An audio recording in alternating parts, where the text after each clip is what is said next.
Ladies and gentlemen, I can call everyone to order. 7:30. It's time to start the executive, and welcome to everybody here, including the member of the public. Oh, two members of the public here, so welcome. Moving first of all on to item 71, the minutes. Are there any comments, questions, or can I have approval to sign the minutes? All those in favour? Thank you very much.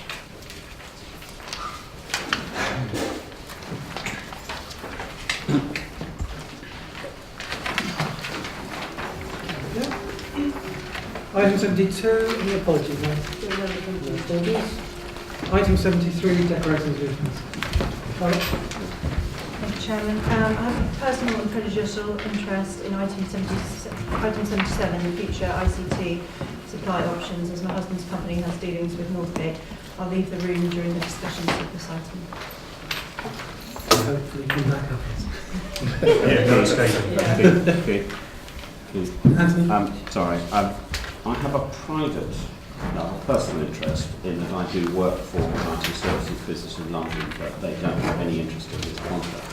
So I'm advised that David needed to absent myself from this item. Okay, thank you. So we move on to item 74, public question time. Welcome back, Guy.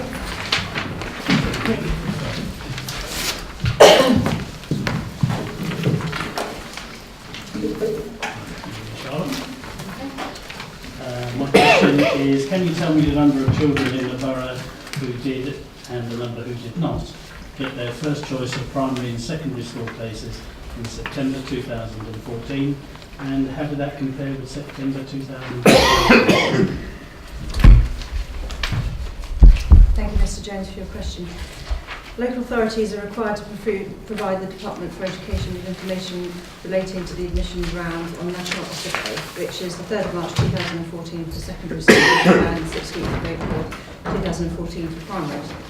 This information is also advised in the annual report to the Office of Schools Adjudicator, which is published on the in-year admissions information page at www.wokingham.gov.uk/admissions. So first of all, on to the primaries. 85% of children living in Woking Borough were allocated to their first preference school and 98% to one of their preferred schools. One of their 4 preferred schools to start in September 2014. 45 pupils were allocated to an alternative school as their preferred schools were full. For September 2013 cohort, 83% were allocated to their first preferred school and 95% to one of their preferred 4 schools, one of their 4 preferred schools, and 88 children were allocated to an alternative school. So moving on to the secondary schools. 84% of children living in the Woking Borough were allocated to their first preferred school and 97% to one of their 4 preferred schools to transfer into secondary school in September 2014. 47 pupils were allocated to an alternative school as the preferred schools were full. For September 2013 cohort, 86% were allocated to their first preferred school and 98% to one of their preferred schools, with 39 pupils allocated to an alternative school. The Capital One admissions and transfer system is live and as such constantly updates with new or revised applications when they're received. There is no requirement to run reports as at other times of the school's admission cycle. Only one report was run in September 2014 for the secondary cohort, which shows that 89% received their first offer and 99% received a preference, and 10 children were made an alternative offer at that time. There is no comparable figures for September 2013, and no reports were run for the primary cohorts. So I'm sure you have a supplementary. I do. Thank you very much. I was able to note down a few figures pretty quickly, and it seems that it hasn't really changed from 2013 to 2014 very much. The percentage change is very small. Any idea why it's so small?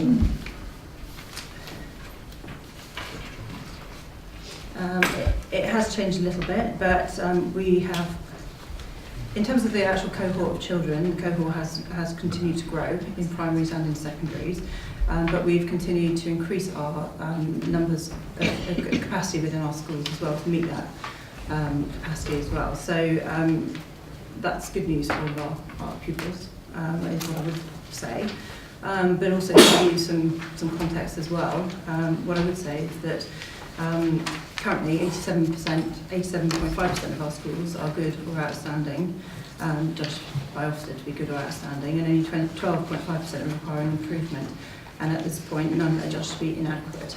And I think that's something that our parents and our governors and also our teachers can celebrate it about at this moment.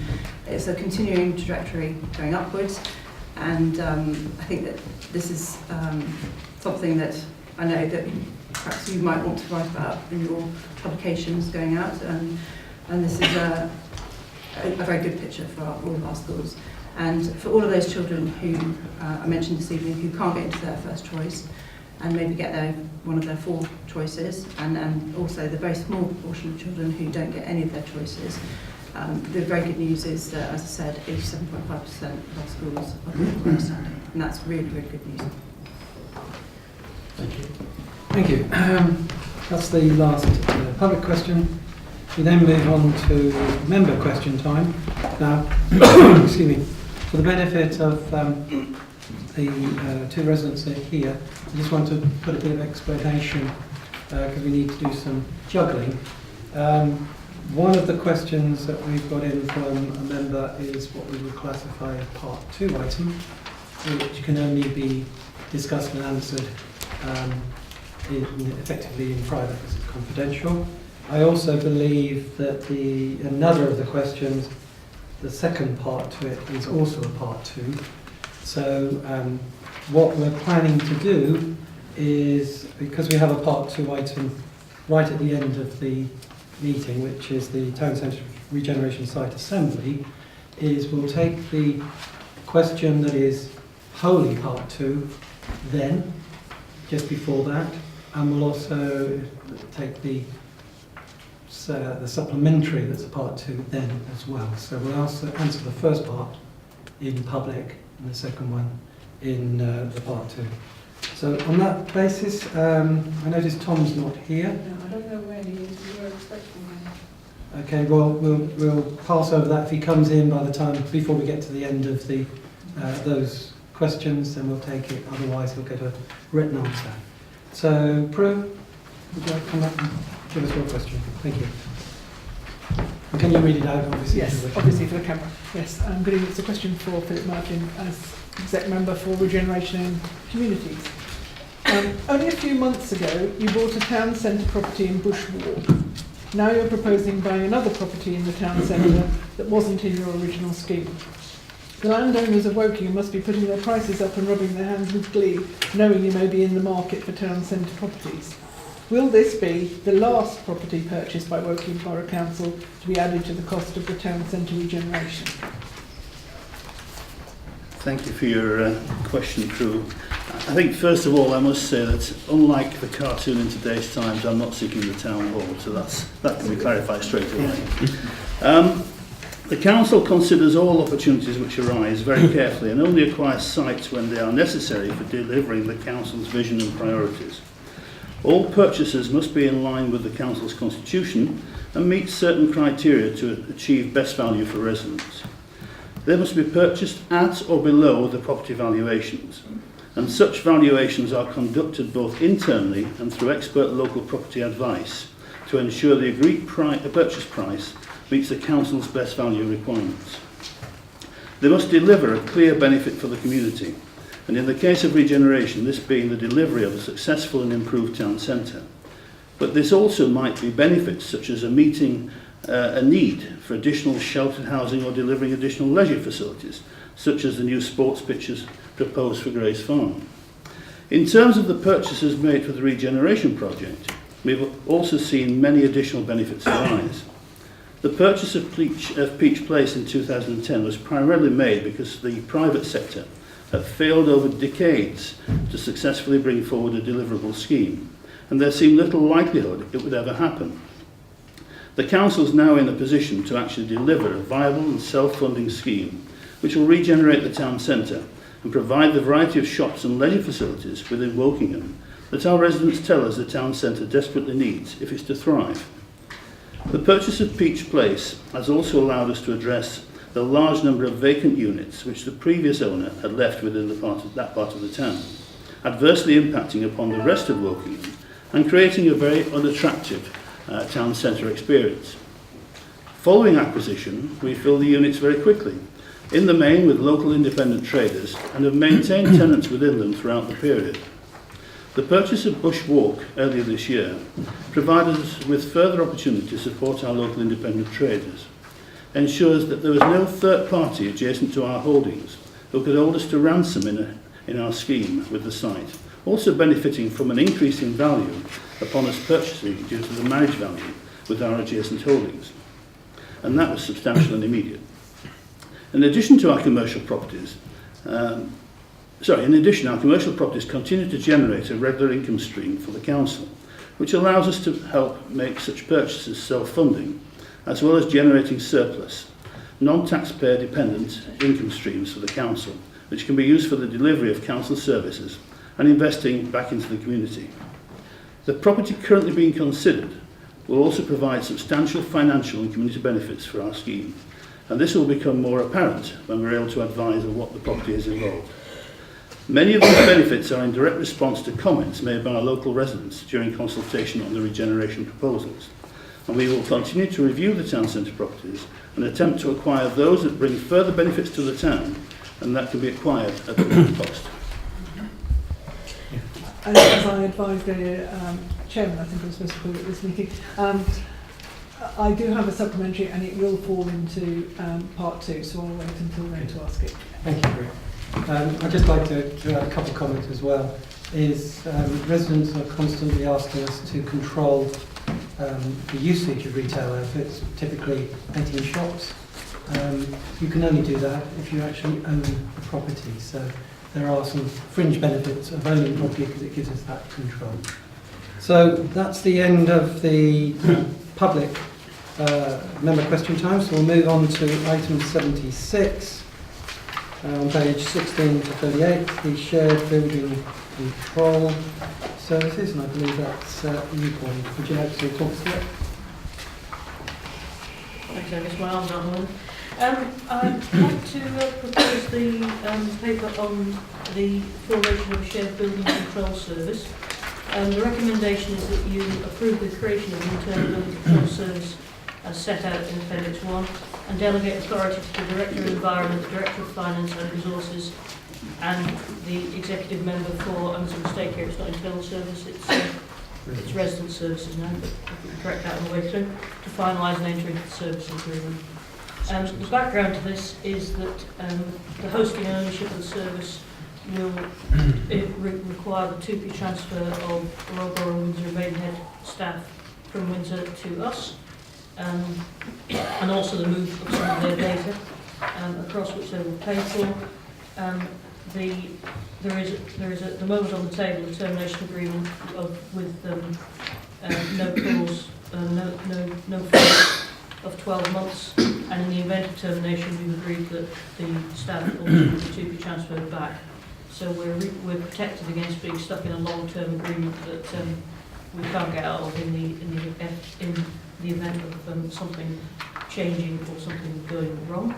The benefit of this proposal is that we'll get more flexibility, more access to scarce skills, be able to develop a service, and we think we will also save some money.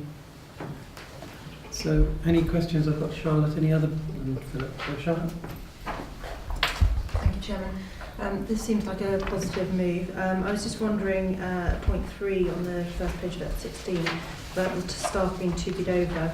I was just wondering whether this includes taking over their pension liability as well. In this case, they're both members of the same pension fund, and therefore there'll be no change in the pensions, no increase in our liability. We've got that liability anyway. It's a shared thing. Thank you. Philip? Thanks, Chairman. Pauline, this service that has for a long time had difficulties, and I just wonder with this joining, how it's proposed to actually market it to compete in the private sector, because that's the only way we're going to see some significant improvement, other than going to other local authorities, I suppose. I think we've still got to work through that detail. The Building Control Service is obviously a service of last resort, so we have to have this service in place. It would be advantageous if we could market it, but on the other hand, we also want to make sure that we're not intruding too much in the private sector and restraining the ability of other people to trade in this market. So I think it's a delicate balance. That's one of the things we need to work through as part of the finalisation of this proposal. Thank you. Any other, John? Thank you. Paul, thank you, Chairman. Pauline, just a couple of questions. You talk about 18.64 full-time roles, but looking at this, there are 2, 3, 5 of them vacant at the moment, which would mean the numbers don't really reduce any.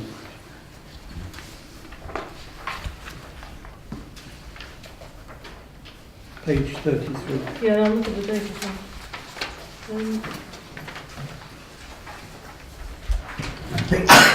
My understanding from discussions about the reduction was it was all about overhead. I think there are, as you say, some vacancies. We need to provide a resilient service, so I suspect that it's probably avoided recruitment in some cases, rather than having to go to the full numbers that we'd like to go to. Just one more question. When transferring staff, if we find we're unhappy with the staff from the Royal Borough and we need to make somebody redundant, who will be picking up the redundancy costs? That's not yet agreed. Okay. Okay, just before we go to that, I have one question. On page 21, the savings, in both cases for the next and the following, give me a ring-fence budget for investors' sake. Could you give us one or two examples of where that money might be used? We might use that money to actually get some more skilled staff, which we could market on the open market. This is not a finalised agreement, so the proposal at the moment is to allow us to take this away as an agreement and work up the absolute detail of what the agreement will be with Windsor and Maidenhead. The opportunities which need to be fleshed out are potentially to increase the amount of private business that we do. But again, I want to, yeah, exactly. We need to make sure that we don't make any financial loss out of it and that we bring revenue to both councils as shared benefit to this. So we'll be very careful about what we do. Thank you for that. Anthony? Yes, I think the key in this is perhaps replacing some of the more senior managers with more junior members of staff who actually will do more work. So you can charge out, yeah. And then you can charge out people. I think it's the opportunity. But also it may be, and maybe it's a question to, I noticed that a significant amount of the savings have to be ring-fenced, so presumably that's the first call for any redundancies that might turn up. So it is a bit of a call there according to the numbers. Right, so shall we move to the vote? All those in favour of the recommendations on page 16, 1 and 2, all those in? That's unanimous, thank you very much. So, item 77, Charlotte.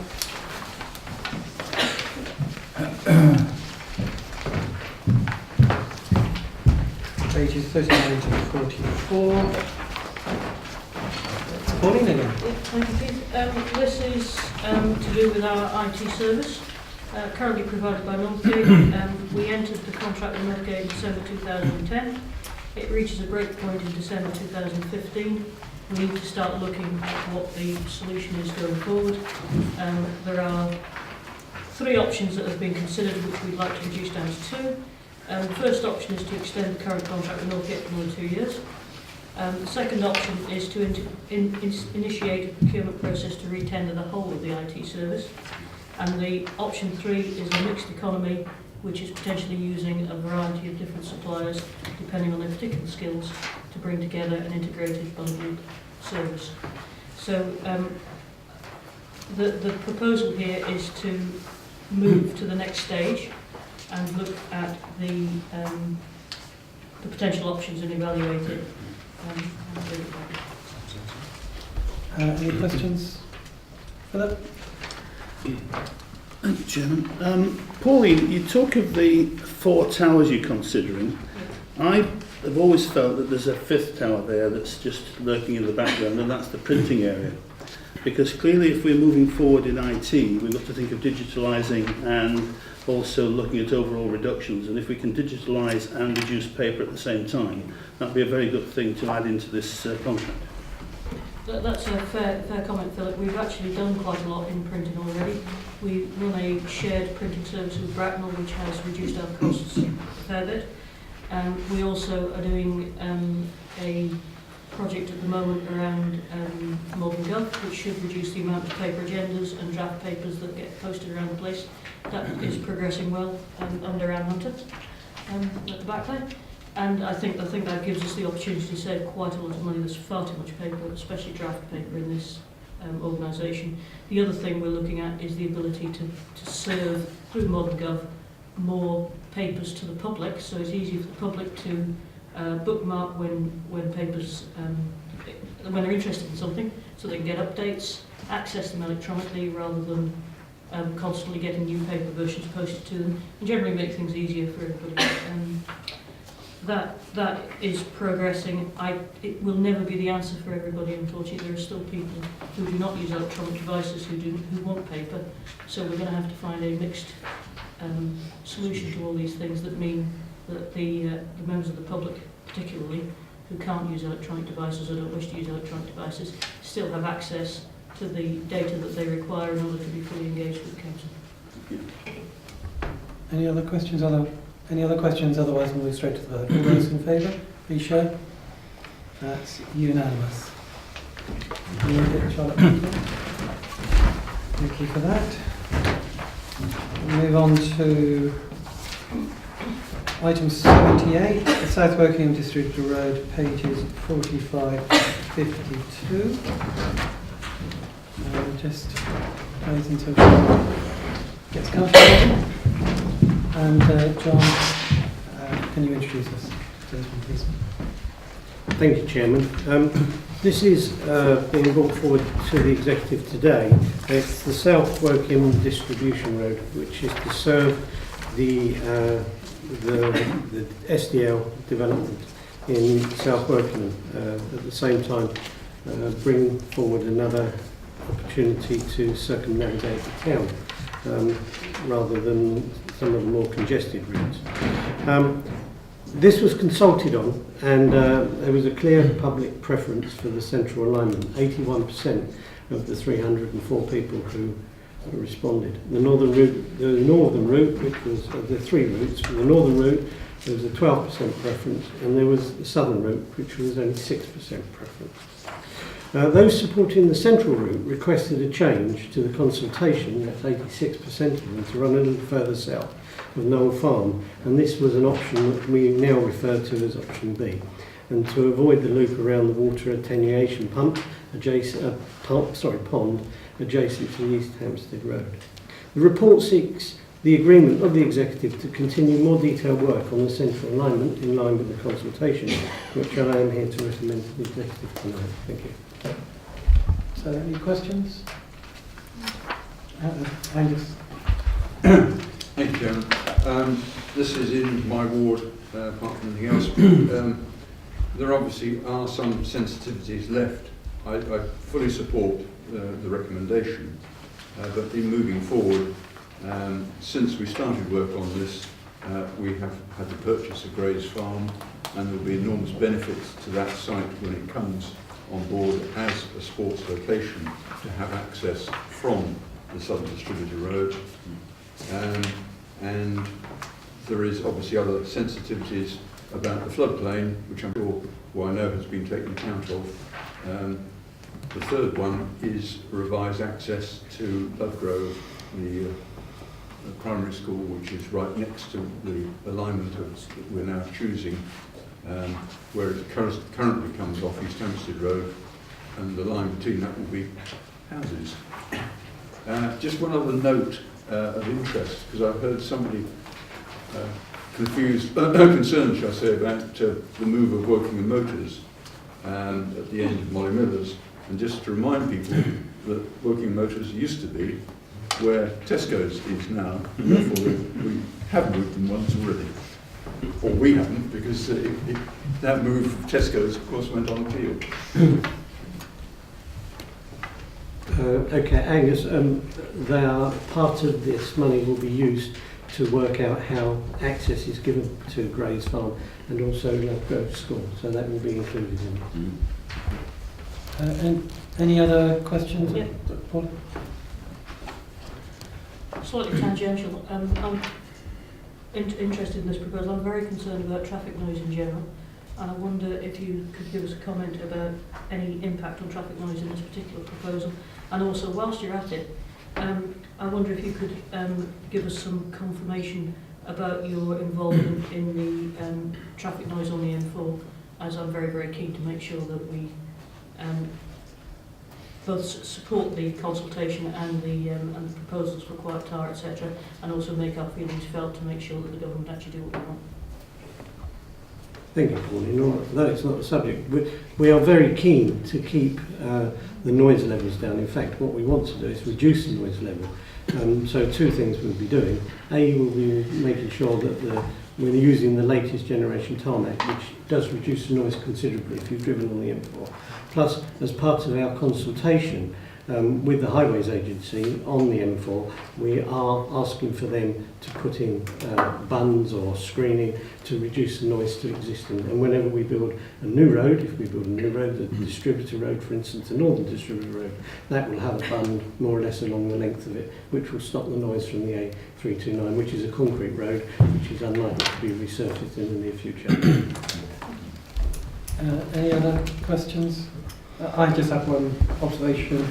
Yet again, the third time, following extensive consultation, we've gone with the route that the residents want, which really, I think, now, at long last, has put to bed the constant complaints by various complaints that what's the point of a consultation, we never listen. This is the third time on a very, very major project that we've done that. So, on that note, all those in favour, please show. Thank you very much. That's unanimous. John, I think you're up again on the allocations policy.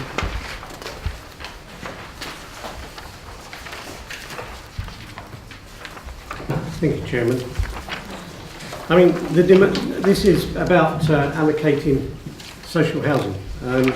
And the demand for social housing in the Woking Borough currently, everybody knows, outstrips supply. And last year, over 2,500 people, 2,400 people were on the housing register, with only 350 properties in the social housing stock becoming available to let.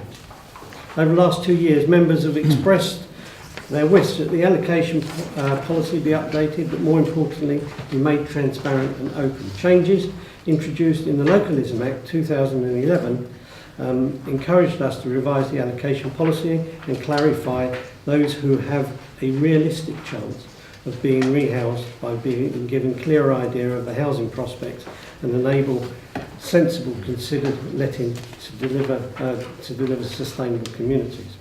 Our current system for recording demand for social housing does not facilitate easy extraction and analysis of details of housing need.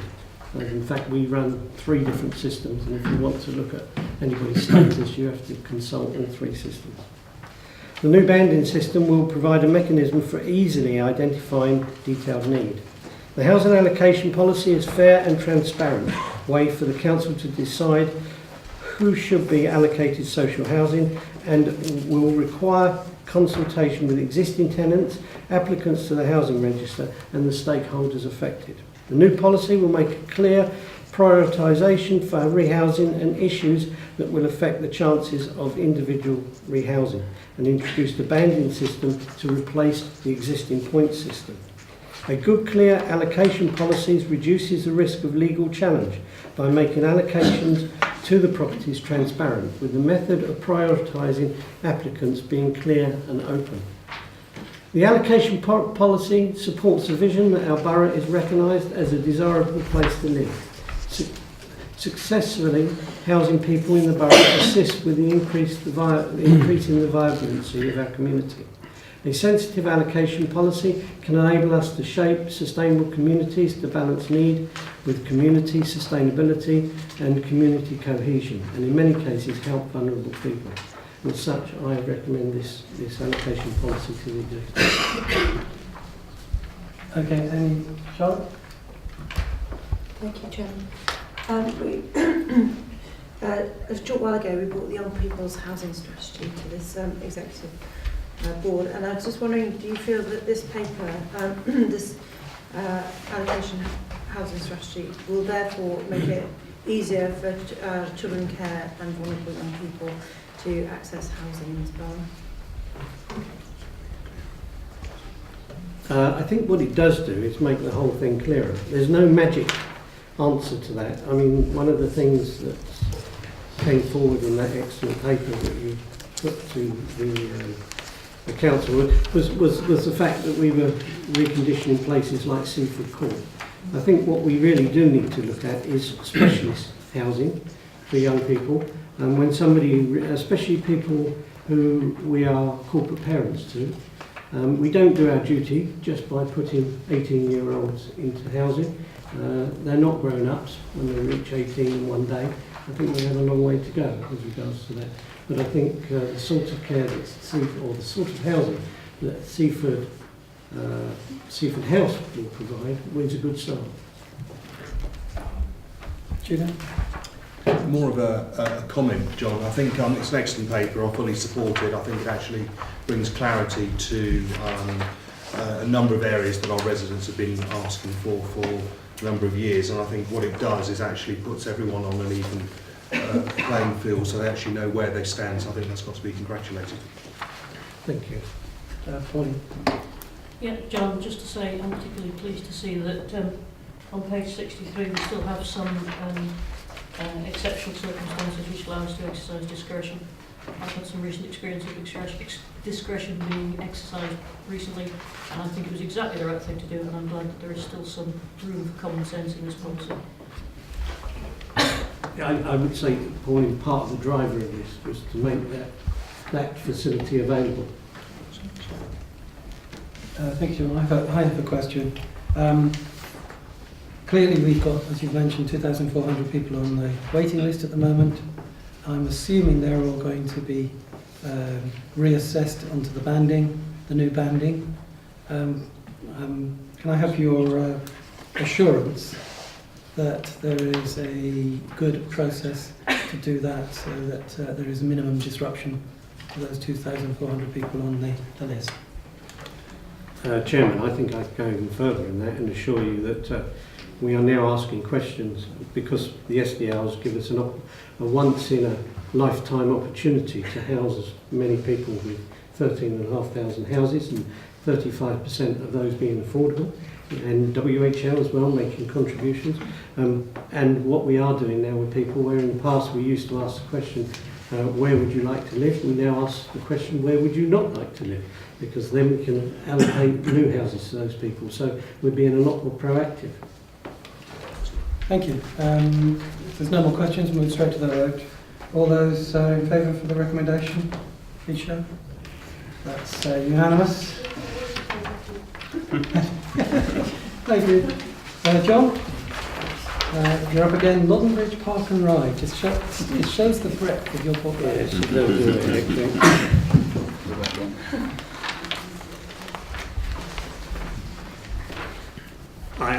it. This is really much like the last discussion that I answered some questions on. This is really to extend the current contract under the same terms and conditions until the park and ride operation can be relocated, and I think we all agree as soon as possible, to the new site at Winners Triangle, so in the first part of 2015. Are there any questions? Can we move straight to the vote? Okay, all those in favour? Thank you. I guess for a change, we have a different exec number. Angus? Thank you, Chairman. Amenity service, waste service. Just to start, the eagle-eyed director has noticed an error in the report on page 77 at the top. It's got income from parishes and towns. The note at the right says £12,800, but in the column it says £1,800. If you substitute 12,800, you will find the figures do add up. Right. Very quick background to the service.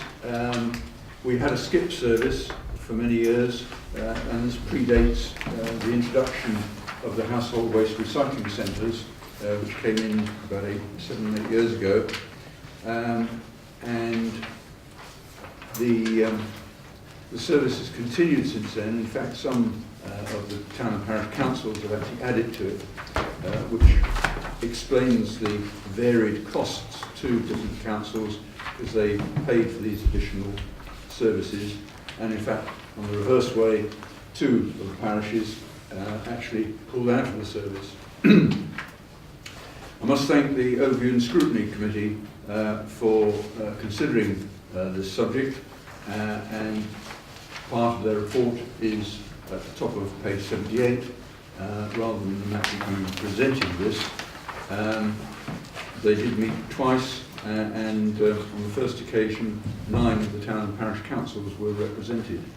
So there was quite a lot of input from them at that time. The service became a vehicle at some point, and there have been various issues over the years with it. Put together today, there are 4 main points. The first is environmental, and that is that none of the 550 tonnes that's collected by this service ends up in landfill. There's no facility for it to be separated, and also there's no effective control to stop trade waste, which may include hazardous materials, being put in the lorries. The second is on safety, where there are some general safety points and some specific to sites on roads, and both the contractor and the council in recent risk assessments have raised a number of safety issues. The third, and perhaps the crunch element, is the regulatory one, where the EU waste framework for something called TWEP, which, if translated, is technically, environmentally, economically practicable, that items are not collected as commingled, in other words, mixed up waste, but can be separated. And those regulations are effective from the beginning of next year. The fourth item is cost, and I did refer to where that is in the agenda. This, to me, just makes the whole service totally unsustainable, and we've realised the benefit that residents have had from this, although one has to say that, not totally scientific, but approximately 50% of the people that come to the lorries come by car. And what, in effect, we're asking that these people to do is drive a little bit further to one of the civic community sites. We're proposing to cease the service from the 1st of February, and that will give us time to work with the towns and parishes who may wish to try to find some service, if there are contractors prepared to meet all the environmental and regulatory demands, and also to get the information out to the various users of the service. So the recommendation is to cease the service, support the parish and towns, and ensure that we communicate it effectively. Questions, Charlotte, and then John. Thank you. May I just ask Councillor Ross that whilst the communications are being done, that also within that piece we've emphasised the fact that the council will also come and collect large items from the doorstep for a set amount of a fee for 3 items. I can't remember what the exact amount is. That can also be an option as well if certain towns and parishes don't take up their own schemes. Indeed, that's already part of the plan. There's the bulky waste collection, as we call it. There's home composting of garden waste. There's the garden waste system, because a lot of the material is garden waste. And of course, that now is going to landfill, and if taken through the garden waste system or taken direct to HWRCs, will go for composting. But yes, the bulky waste is, and assisted collection for older people. There's various other systems available. John? Just one question, Angus. I mean, I'm supportive of this because of the issues of health, safety and everything else that goes with it.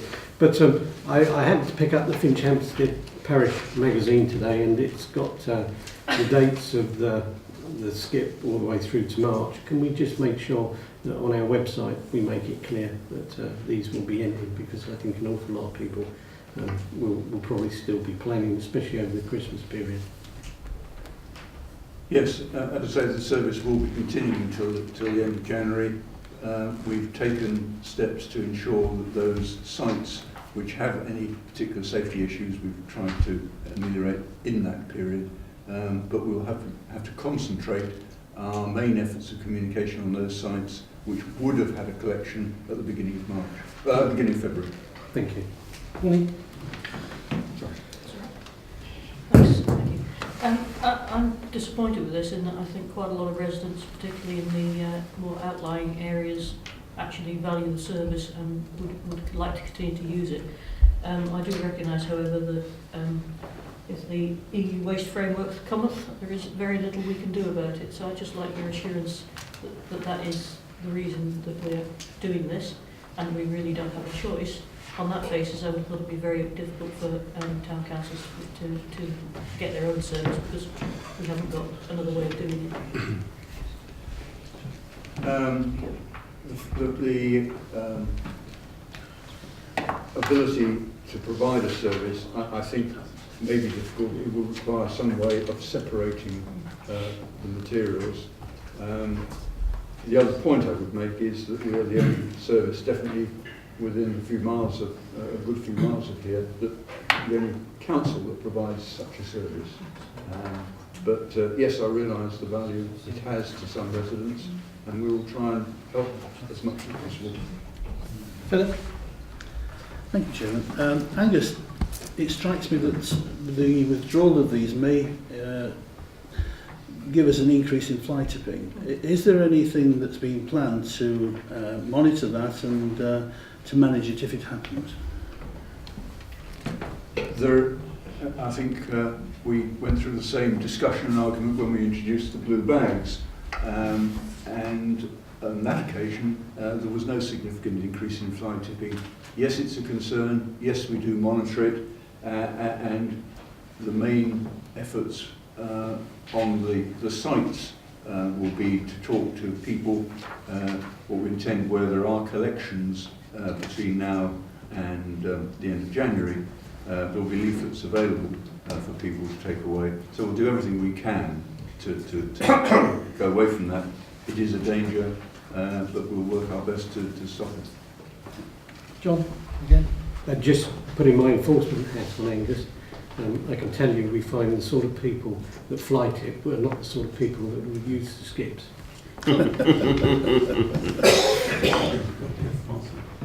My only concern really is the trade waste that we receive, not our good and trusty residents. Right. I have a question for you. Chairman's Ireland, occasionally I have a question.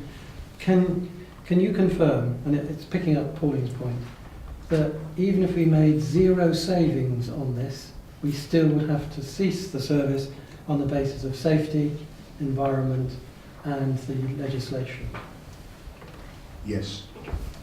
Thank you. And on that note, I'll go to the vote. All those in favour, please show. That's unanimous. At this point, I need to read the exclusion of the public. Under section 100A, paragraph 4 of the Local Government Act 1972, the public be excluded from the meeting for the following items of business on the grounds that they involve the likely disclosure of exempt information as defined in paragraphs 3 and 5 of Part 1 of Schedule 12A of the Act as appropriate. Yeah, well,